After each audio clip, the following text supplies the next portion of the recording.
โสตักเจ้าตั้งไหนพ่อแม่พี่น้องเน้อตักเจ้าตั้งไหนพ่อแม่เน้อเอาใครชวนเฮือนข่อยเน้อ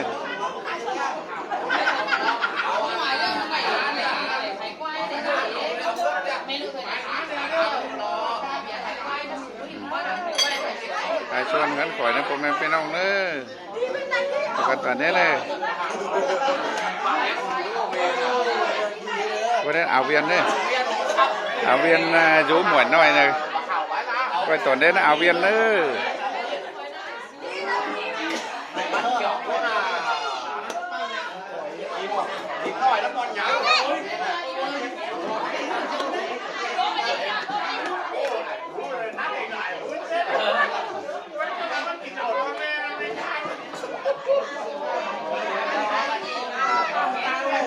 ไปตอนนี้นะพ่อแม่พี่น้องเนี่ยมันจะข่อยคลายชวน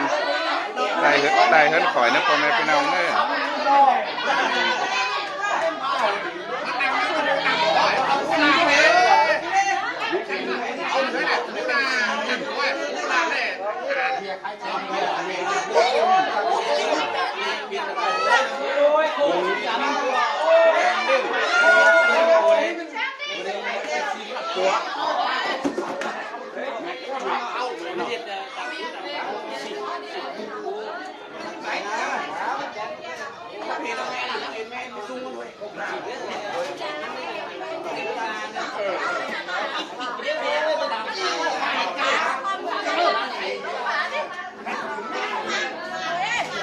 ตอนนี้นะเอาหาเวียนเด้อ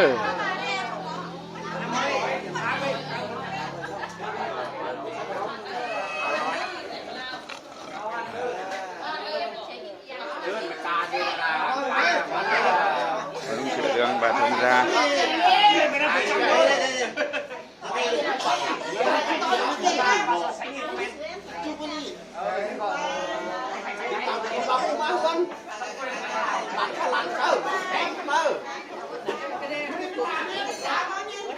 พี่เคยคอย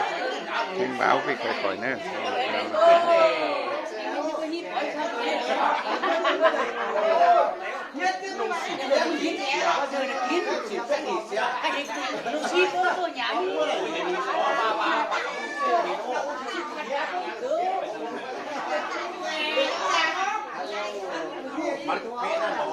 คอยตอนเด้นะเอานะ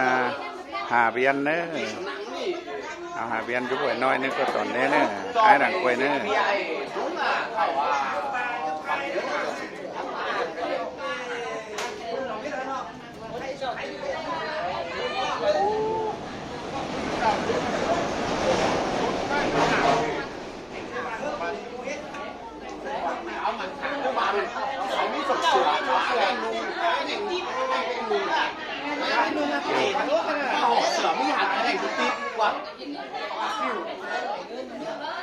ส่วนไม่ได้หันเอาสีไม่ได้หันอันนี้ลุงอัดตีนั่นมาเลย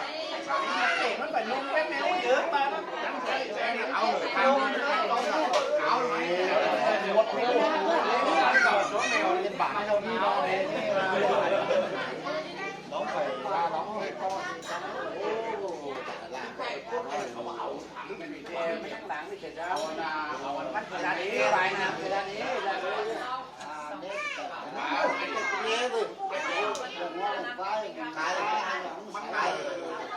เราต้องเอาไง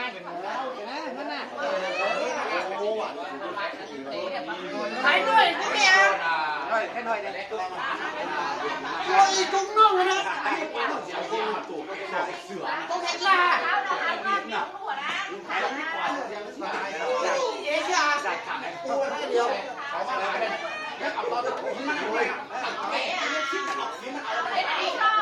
ลุงเตี้ยวเอาเบียร์อีลุงเตี้ยว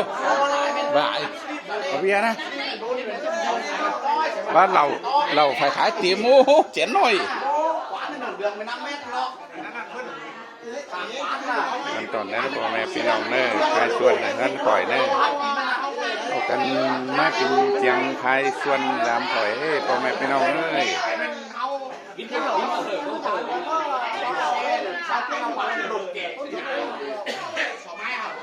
ชื่ออะไรล่ะพวกเสียงดังนี่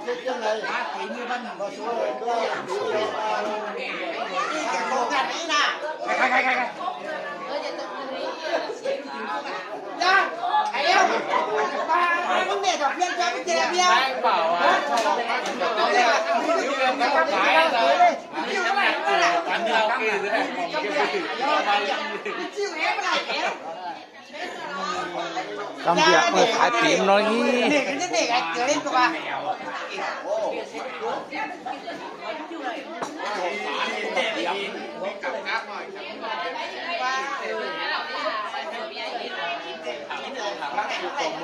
ป้า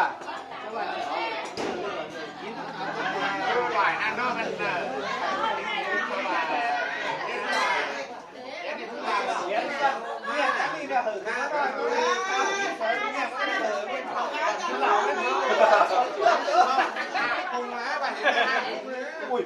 ตุ่มมัด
กำเอิญพ่อแม่พี่น้องเน้อ